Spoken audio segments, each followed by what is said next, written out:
They were a little bit behind here in Barnsley, and they still are, but Jesper Svendsen, their hero, the baby-faced assassin, has scored another point. He's responsible for both of Europe's points so far tonight.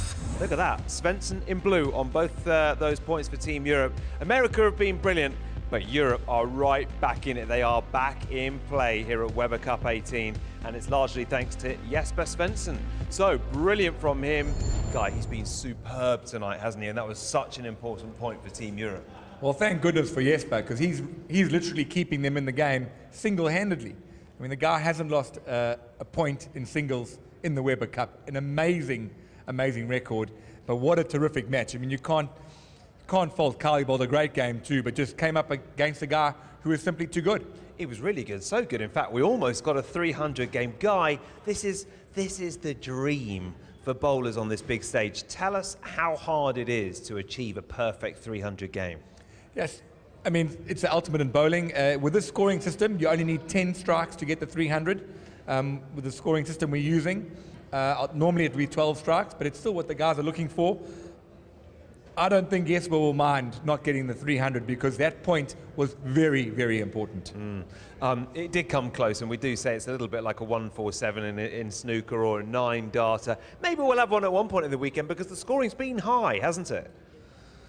You can never count on it. We've had 6 of them in the Weber Cup. I would like to say the standard of bowling that these guys have set early on, they're going to settle down even more. They'll get more into it. I think pretty good chance we're going to have one. Right, we can go backstage to Hannah, who is with the winner of that last game, Jesper Svendsen. I am indeed. Now, Jesper, listening to Tony and Guy there, you looked a little bit coy, a little bit embarrassed, especially by the name baby-faced assassin, but what a game! Yeah, I mean, it's great. Seems like my teammates are a little bit of slow starters, but I'm still confident that they're going to show up here, and hopefully we can manage to end this session good and still have a positive feeling going into tomorrow. Did thoughts of a 300 game, a perfect game, start going through your mind a little later on towards the end of that match? Well, you know, I still had to show up the last couple of frames, so I didn't really think that much about it, but of course to do 300 in front of this crowd would have been great, but still have a few games to go. You certainly seem to have woken the crowd up a little bit. Are you confident that they'll be giving a much more support in the captain's pick match next up?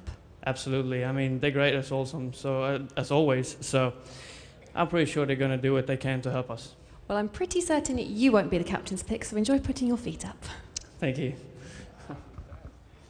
Okay, well, the captains are alongside me, and it's time for the captain's pick. Final game of the evening, and the captain picks the opposing team's player. It's a brilliant innovation in Weber Cup, and it's so much fun as well. Let's ask the American captain first. You guys are 4-2 ahead. Who have you picked to bowl for Team Europe in this final match of the evening? Well, we picked Dominic for a couple reasons. He's been sitting there the longest, and he's one of the oldest guys on the team. So we're hoping those old bones are a little sore. But this was a team decision. I asked the guys, and it was going to be Dom or Stu, and because they're from this part of the world, and this is their home stand. So we want to beat the best, and we want to beat the home stand and get them on our side. So that's why we picked Dom. We'll pick Sean then.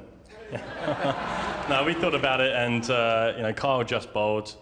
EJ's player of the year, and he played on Burn earlier. This is only the second match, and same with Marshall. He already played the second match, so we went back to Sean. So you guys have picked each other. This is brilliant. Yeah, well, it'd be better if we actually started winning a few more points and leave it all up to Jesper. But yeah, it's been okay. Sean, Dom, we will let you go and get ready. We'll look forward to watching this captain's pick match in just a couple of moments' time.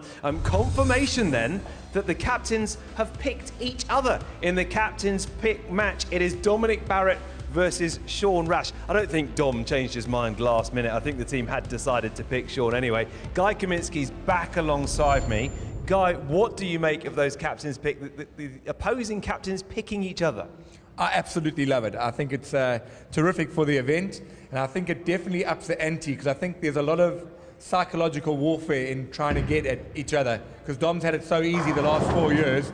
I think Sean's saying, right mate, let's have a go out here and set the tone.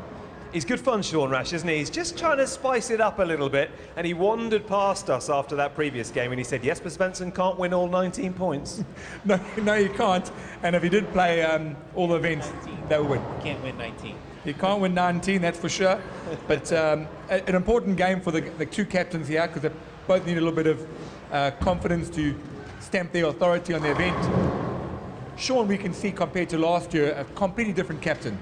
Abrasive, in your face. He wants the challenge. He embraces the challenge. So I think this will be a terrific match to watch. And that kind of energy is really important, as it inevitably will be when the Americans lose a couple of games over this weekend. He seems like he's going to be there to kind of pick his team up. Yeah, he will, and he won't shy away from a challenge. He's happy to stand up and be counted, and that's what you want. You want a leader out there from the front that can inspire the other three players. Dom loves it here, though, doesn't he? Dom Barrett, the European captain who's been picked by Sean to play. He's played this arena so many times. He has his family and friends here. He just feels comfortable. He's got a terrific record as well. And probably the most crowd favourite here. He's won the World Masters here on the same lane. The crowd absolutely, he's from the area. Yeah, year after year he claims in the background. Oh, after me, yeah, there you go. I passed on the mantle to the younger one. But just because Dom... By the way, they're just chipping in on our commentary while they're warming up in the background. It's great. But Dom's really not that old. I might just be because he's got less hair than the rest of the team, but he really isn't the oldest. Poor old Dom's trying to warm up here. I think all the years of being under pressure in the Weber Cup has aged him a little bit. But for us as players, this is what you live for. You want to have the opportunity to come out here and show the crowd, the world, what you're made of. And interesting point, actually, what you were saying. Dom's got so much experience in this event, and he's not that old, is he? No, he really isn't. He's one of the youngest guys, actually, in the European team, one of the youngest. Obviously, the American team really is young. Sean is the old man of that team. But, yeah, you can't walk into a shop and buy experience, as they say, and Dom's going to need all that experience now to beat Sean. And a quick word on this final match. I mean, it's so important. It almost goes without saying. The difference between 5-2 and 4-3 is so significant for the Europeans. It is significant. I think if Jesper had lost, this would almost be to that stage do or die. I think the fact that now it's going to be 5-2, 4-3 would be a lovely place for us as fans to come and see what happens tomorrow. But all's not lost now. I don't think there's as much pressure. It's more a personal thing to go to bed tonight knowing that you've won a point, you can settle yourself down, because we saw what happened with Marshall last year. Once he got under the pressure, he just couldn't manage to win a point, and Europe really exposed that. And you don't want to be that guy that's letting down not just yourself, your team, and your nation. It's a fantastic atmosphere. It's very spicy down here. There's plenty of chat going on as these guys warm up. Let's hand you over to our commentators and enjoy this final captain's pick match of the evening. And Cass Edwards and Nick Calling will talk you through it. Thanks very much indeed, Tony. Yes, pressure on.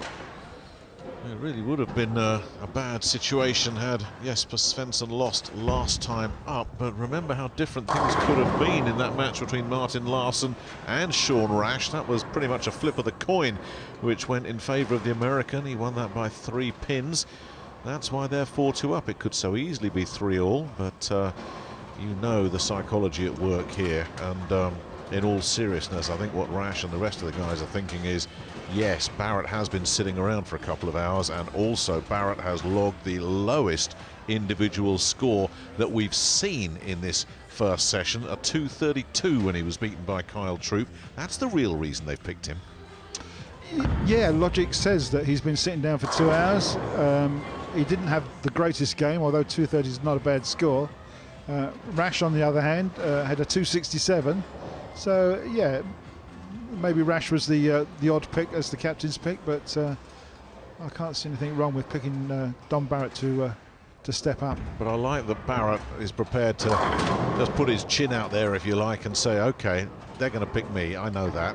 I'm going to pick the opposing captain as well. He didn't go looking for, I mean, you know, the guy that might have been in the frame would have been E.J. Tackett, the debutant who bowled a 247 and losing to Jesper Svendsen, but he's decided, no, I'm pretty sure they're going to pick me, so I'm going to pick the other skipper as well. That shows he's up for the fight, and you've got to be as well to be a success at this level.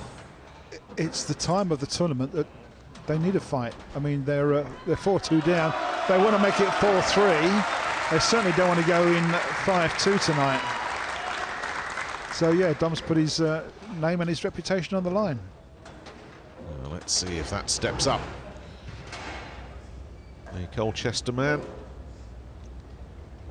a mere baby at 32. All this talk about the old man. Good grief. Well, there's a good start. That certainly woken the crowd up, or Svendsen may have done that in the previous game, but that strike certainly got them going. A little bit light in the pocket, it's mixed them thin, it's made them spin, and he takes 30 points. So Rash, who bowled a 267 in beating Larson, has started off with a disaster. The 7-10, he affords himself a wry smile. Difficult to sort of explain briefly, but the 4 pins trip round the 7 and the 6 pins trip round the 10, and they both laid in the channel, and they've got no work on them at all. So unfortunately, open frame. But plenty of time to recover. It's worth setting a bit of context as well. We talked about Dominic Barrett posting the lowest score, which he did by some considerable margin as well, 15 pins to E.J. Tackett's 247, which was the second lowest. But as you most rightly pointed out, 232, that wasn't exactly a man that's struggling. It just goes to show the standard that is being set on this lane in this opening session. Oh, well, that's a strange one. Well, you say strange one. It was flush in the pocket. It hit so hard, it drove through the 1-3, the 5 pin, and should have bounced on to that 9 pin. But the ball is so powerful, it's cut straight through the 5 and missed the 9. Yeah, and you just don't see that very often. You should have had the deflection from that 5 pin onto the 9, but so much power going in there, and that could be costly. Could be costly. It was a brilliant shot, but nothing wrong with the shot. We'll see what happens towards the end of the game. Well, Rash has seen as bad a situation as there is on a bowling lane, the 7-10, but he's been able to get rid of that nice and early if he can start getting in the strike zone here, which he does. He is cooking. Yeah, welcome to the game, Sean. Great looking shot. He'll be looking to repeat that another 9 times if he can. Accuracy and repeatability are the 2 main things that these guys are looking for.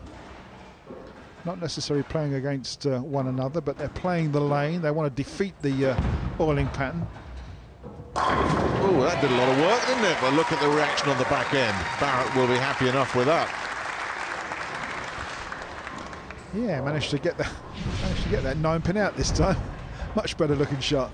Went wide, but it finished hard. Yeah, it really did some damage coming out of that oil. Yeah, this is the second game that they've played on this lane dressing, so they say it's playing on the burn, but it's only 2 games. And there's another 10 from Sean Rash, 2 strikes in a row. So although he had the open frame in the beginning first frame, he's only 10 pins adrift.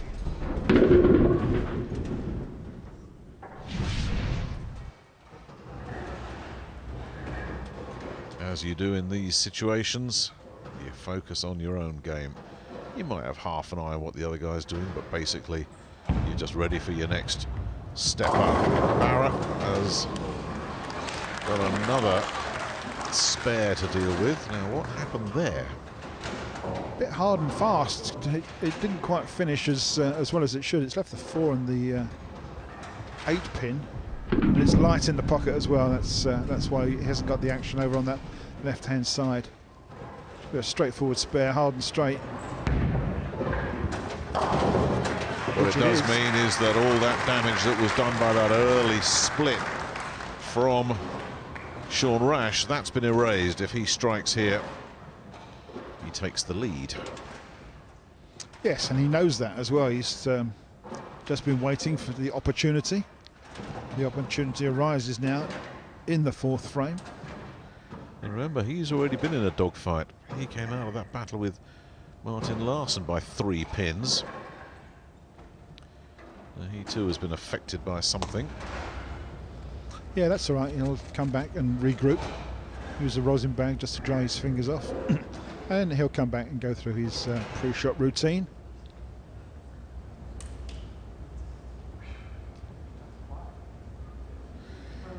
psyching himself up.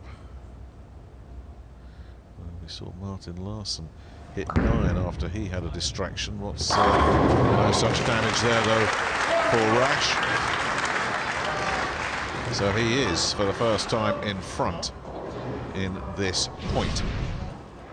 Yeah, 3 strikes in a row, 3 good-looking strikes in a row. Don Barrett's gone strike spare, and that's the only difference. So Barrett needs to get back on strike here. And does. Huge delight in the crowd, and this crowd is coming alive here.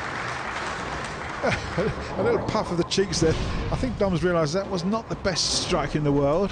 It's only just hit the head pin, and there's about 3 or 4 pins standing on the left-hand side over there, which has been annihilated by the head pin.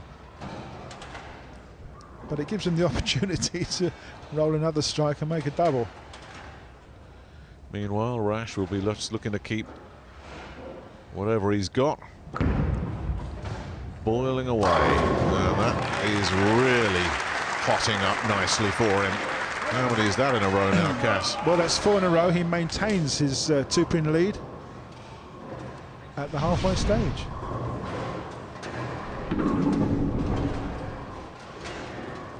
Well, it's the old story, isn't it? I mean, there is never a good time to get a split and an open frame, never. But if you're going to have one, just get it out of the way early. You've got time to regroup and recover.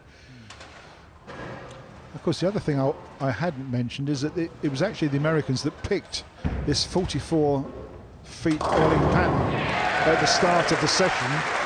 And the next session, it will be Dominic Barrett, the European captain, that picks the choice of the length of the lane conditioner.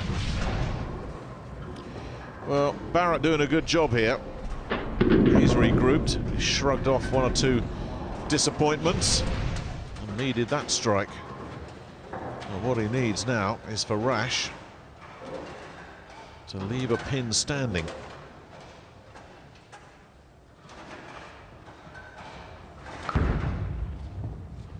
And he's done just that. Not quite the pocket hit he was hoping for either. I mean, to all intents and purposes, it looked a great shot, didn't it? It was the angle that it came roaring back from the outside of the lane. Pretty much hit the pocket, but there was a deflection onto the 3 and the 6 pin, and it just didn't carry the 10. He's taking it out there with the spare, though. But you saw his reaction there. That's given the initiative back to Barrett. But well, it has. Sorry, Nick. Yeah, 2 strikes in a row for Barrett. He is in the lead, and he's going to lead off now in frame number 7. Interesting though, Cass, going back to that last one, I didn't think that was a perfect pocket hit. You thought it was a pretty good pocket hit, but the net result is whatever. The 10 pin stood up. Well, to the naked eye, at that sort of speed, it looks a reasonable pocket shot, but it's only when you see the slow motion replay that you think it's not quite perfect. And that wasn't quite perfect, but no, it certainly mixed them around, didn't it? And took 10, and that's 3 strikes in a row for Don Barrett. And that pretty much forces Sean Rash to step up and strike now. That was a really big strike, this, from Barrett. It's pressure time now for Rash. He's got to play catch up. He handled pressure well in his nail-biting win against Martin Larsson, and he didn't get away with it there. Don't tell me that was a good pocket hit. Can you believe that? 7-pin. Yeah, well, it didn't look a good pocket hit to me. Are we going to disagree again? No, but it was a fraction high. That's why it's left. Oh gosh, look, the 4-pin stood up and went round that blooming 7-pin. I mean, you can still get a strike off a hit that isn't perfect in the pocket, but that, a very expensive one, and a little rueful look at his teammates there as he goes back to his chair. And 4-1 was looking so good. 4-2 giving Europe hope, but now they can start thinking about a 4-3 if Barrett can keep his game together. There's still plenty of time for another twist in this particular tale. 20 pins the difference. Barrett working 3 strikes in a row. 5 strikes out of the 7 so far. Boy, he makes that ball do some work off the back end, doesn't he? But it's effective. It's mighty effective, and this is Dom Barrett stepping up when Europe need him most. Perfect strike, absolutely great. The ball went through, hit the 5-pin, bounced onto the 9-pin, and everything went. Pressure time on Sean Rash, the Team USA captain. Really needs 10 pins here. Yeah, this is nothing else will do. That's it. That's it. That's good night, Vienna, I'm afraid. It really is. It's makeable, but even the spare is of no value at all. Yeah, only just made the headpin. The headpin didn't even touch the 2-pin, so he's got the 2 and the 10 standing. As you said, it's a makeable spare. He has to hit that 2-pin left-hand side very lightly to bounce it across. And he's not even going to get that. And can only make 9 pins, unfortunately. Well, well, well. It's funny, isn't it? It's been a session that the Europeans have been trailing and at times just hanging on for dear life, but they're going to go to bed tonight just 1 point adrift. And I think that would feel like a missed opportunity for the Americans, you know. Absolutely, yeah. Dominic will be happy. Just one game behind, 1 pin behind. Well, he's back on form, isn't he? The Colchester kid has stepped up. Can he finish it off? 4 strikes in a row. Finish the game off with another one here.